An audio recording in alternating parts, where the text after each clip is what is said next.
ಎಲ್ಲರಿಗೂ ನಮಸ್ಕಾರ. ಮಿತಾಸ್ kitchen and life ಸ್ಟೈಲ್ಗೆ ಸ್ವಾಗತ. ಸ್ನೇಹಿತರಲ್ಲಿ 4 ಮಾವಿನ ಹಣ್ಣು ತಗೊಂಡಿದ್ದೇನೆ.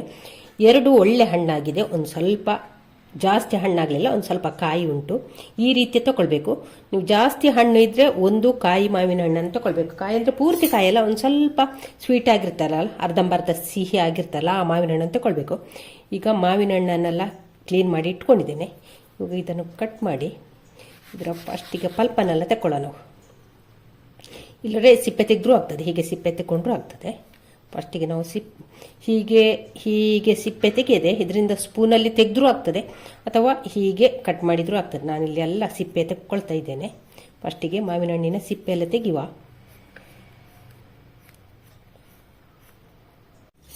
ಇವಾಗ ನೋಡಿ, ಮಾವಿನ ಹಣ್ಣಿನ ಸಿಪ್ಪೆ ಎಲ್ಲ ತೆಕ್ಕೊಂಡಾಯ್ತು. ಇವಾಗ ಇದನ್ನು ನಾವು ಕಟ್ ಮಾಡಿಕೊಳ್ಳುವ. ಇಲ್ಲಿ ಗೊರಟು ಬೇಡ, ನಮಗೆ ಇದು ಮಾತ್ರ ಸಾಕು.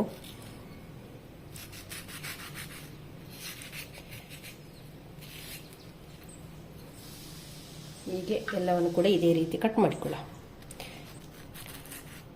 ತುಂಬ ಹಣ್ಣಾದ ಮಾವಿನಕಾಯಿ ಸಹ ಬೇಡ. ತುಂಬ ಹಣ್ಣಾದ ಮಾವಿನಕಾಯಿ ಹಾಕಿದರೆ ನೀವು ಅದರ ಜೊತೆಯಲ್ಲಿ ಒಂದು ಕಾಯಿ ಮಾವಿನಕಾಯಿ ಹಾಕಬೇಕು. ಸ್ವಲ್ಪ ಮಾವಿನ ಹಣ್ಣು ಹುಳಿ ಅಂತಿದ್ರೆ ಓಕೆ, ಜಾಸ್ತಿ ಕಾಯಿ ಹಾಕಬೇಕು ಅಂತಿಲ್ಲ.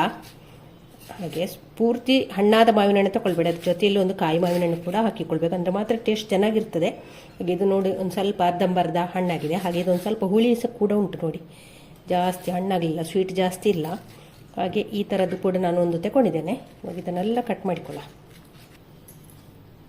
ಇವಾಗ ನೋಡಿ, ಸಿಪ್ಪೆ ಇದ್ದ ಹೀಗೆ ಕಟ್ ಮಾಡಿದ್ರೆ ಉಂಟಲ್ಲ, ಸ್ಪೂನಲ್ಲಿ ಹೀಗೆ ತೆಗೆದ್ರೆ ಆಯ್ತು ನೋಡಿ. ಈ ರೀತಿ ತಗೊಂಡ್ರೆ ಆಯ್ತು ನೋಡಿ. ಈ ರೀತಿ ತೆಗೆದು ಹಾಕಿದರೆ ಆಯಿತು. ಇವಾಗ ಕಟ್ ಮಾಡಿದಂಥ ಮಾವಿನ ಹಣ್ಣನ್ನು ಕುಕ್ಕರಿಗೆ ಹಾಕಿಕೊಳ್ಳ. ಮಾವಿನ ಹಣ್ಣು ಮುಳುಗುವಷ್ಟು ನೀರನ್ನು ಕೂಡ ಸೇರಿಸ್ತಾ ಇದ್ದೇನೆ ನೋಡಿ. 1 ಗ್ಲಾಸ್ ನೀರು ಹಾಕಿದ್ದೇನೆ ಈ ಲೋಟದಲ್ಲಿ. ನೀರು ಹಾಕಿ ಕುಕ್ಕರ್ನ ಲಿಡ್ ಹಾಕಿ ಸ್ಟವ್ ಮೇಲೆ ಇಟ್ಟು 1 ವಿಶಿಲ್ ಕೂಗಿಸಿಕೊಂಡ್ರೆ ಆಯಿತು.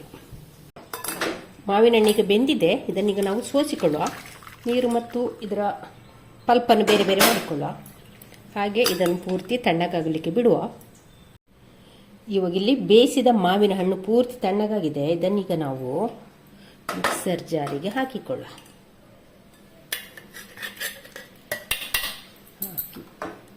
ಒಂದು ಸ್ವಲ್ಪ ನೀರು ಹಾಕೊಳ್ತಾ ಇದ್ದೇನೆ. ಬೇಯಿಸಿದಂಥ ನೀರನ್ನು ಸೇರಿಸ್ತಾ ಇದ್ದೇನೆ. ಸೇರಿಸಿ ಇವಾಗ ಇದನ್ನು ಗ್ರೈಂಡ್ ಮಾಡ್ಕೊಂಡು ಬರುವ. ನಯವಾಗಿ ಗ್ರೈಂಡ್ ಮಾಡುವ. ಇವಾಗ ಇದಕ್ಕೆ ಒಂದು 3/4 ಕಪ್ಪಿನಷ್ಟು ಸಕ್ಕರೆಯನ್ನು ಹಾಕ್ತಾ ಇದ್ದೇನೆ. ನಿಮ್ಮ ರುಚಿಗೆ ಅನುಗುಣವಾಗಿ ಸಕ್ಕರೆಯನ್ನು ಹಾಕಿದ್ರೆ ಆಯಿತು, ಸ್ವೀಟಿಗೆ ಅನುಸಾರವಾಗಿ. ಇವಾಗ ಇದನ್ನು ನಯವಾಗಿ ರುಬ್ಬುವ. ಇವಾಗ ಇಲ್ಲಿ ರುಬ್ಬಿದಂತಹ ಪೇಸ್ಟನ್ನು, ಮಾವಿನ ಹಣ್ಣಿನ ಪೇಸ್ಟನ್ನು ಸೋಸಿಕೊಳ್ಳುವ. ಮಿಕ್ಸರ್ ಜಾರಿಗೆ ಸ್ಟ್ರೈನರಿಗೆ ಹಾಕಿದ್ದೇನೆ. ಹಾಕಿ ಒಮ್ಮೆ ಚೆನ್ನಾಗಿ ಸೋಸಿಕೊಂಡ್ರೆ ಆಯಿತು. ಇವಾಗ ಇಲ್ಲಿ ಮಿಕ್ಸರ್ ಜಾರ್ ತೊಳೆದಂಥ ಒಂದು ಸ್ವಲ್ಪ ನೀರನ್ನು ಸೇರಿಸ್ತಾ ಇದ್ದೇನೆ. ಕೋಲ್ಡ್ ವಾಟರ್ ಹಾಕಿದ್ದೇನೆ. ಹಾಕಿ ಒಮ್ಮೆ ಚೆನ್ನಾಗಿ ಇದನ್ನು ಸೋಸಿಕೊಳ್ಳ.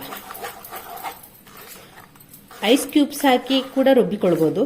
ಮಿಕ್ಸರ್ ಜಾರ್ಗೆ ಐಸ್ ಕ್ಯೂಬ್ಸ್, ಮಾವಿನ ಹಣ್ಣು, ಸಕ್ಕರೆ ಇಷ್ಟನ್ನು ಹಾಕಿ ಕೂಡ ರುಬ್ಬಿಕೊಳ್ಬೋದು. ಕ್ಯೂಬ್ಸನ್ನು ಹಾಕಿಕೊಳ್ಳ.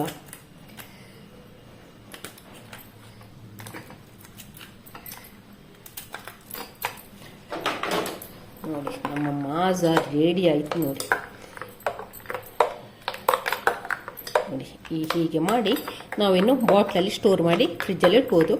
ಕೂಡಲೇ ಕುಡಿಬೇಕು ಅಂತಿದ್ರೆ ಐಸ್ ಕ್ಯೂಬ್ಸ್ ಹಾಕಿ ಕೊಡ್ಬೋದು. ನೋಡಿ, ಚೆನ್ನಾಗಿ ಬಂತು ನೋಡಿ ಸ್ನೇಹಿತರೆ, ನಮ್ಮ ಮಾಜಾ ರೆಡಿ ಆಯಿತು. ನೀವು ಕೂಡ ಒಂದ್ಸಲ ಮನೆಯಲ್ಲಿ ಮಾಡಿ.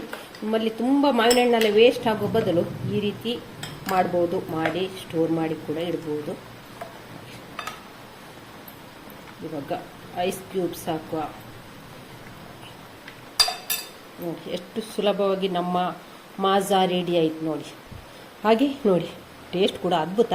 ಈ ವಿಡಿಯೋನ ಎಲ್ಲರಿಗೂ ಶೇರ್ ಮಾಡಿ ಆಯಿತಾ. ನಿಮ್ಮ ಫ್ಯಾಮಿಲಿ ಫ್ರೆಂಡ್ಸ್ಗಳಿಗೆಲ್ಲ ಶೇರ್ ಮಾಡಿ. ಹಾಗೆ ನೀವು ಕೂಡ ಮಾಡಿ ಫ್ರಿಜ್ಜಲ್ಲಿ ಸ್ಟೋರ್ ಮಾಡಿ ಇಡಿ ಆಯಿತಾ. ತುಂಬ ಒಳ್ಳೆಯದಾಗ್ತದೆ. ಹಾಗೆ ನಾಳೆ ನಾವು ಬ್ಲಾಗ್ ಅಥವಾ ರೆಸಿಪಿ ಬಂದು ಸಿಗೋಣ. ಅಲ್ಲಿವರೆಗೆ take care, bye bye. Thank you ಸ್ನೇಹಿತರೆ. ಈ ಮಾಜಾವನ್ನು ನಾನು ಕುಡಿತೇನೆ. ಇವಾಗ ಈ ಮಾಜಾವನ್ನು ಈ ಬಾಟ್ಲಿಗೆ ತುಂಬಿಸುವ ಆಯಿತಾ. ನೋಡಿ,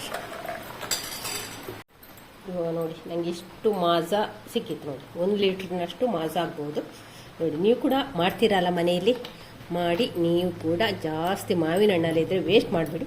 ಈ ರೀತಿ ಮಾಜಾ ಮಾಡಿ ಮನೆಯಲ್ಲಿ ಸ್ಟೋರ್ ಮಾಡಿ ಇಡಿ, ಬೇಕಾದಾಗೆಲ್ಲ ಈ ಬಿಸಿ ಬಿಸಿ ಬೇಸಿಗೆಗಾಲಕ್ಕೆ ಇದನ್ನು ಕುಡೀರಿ.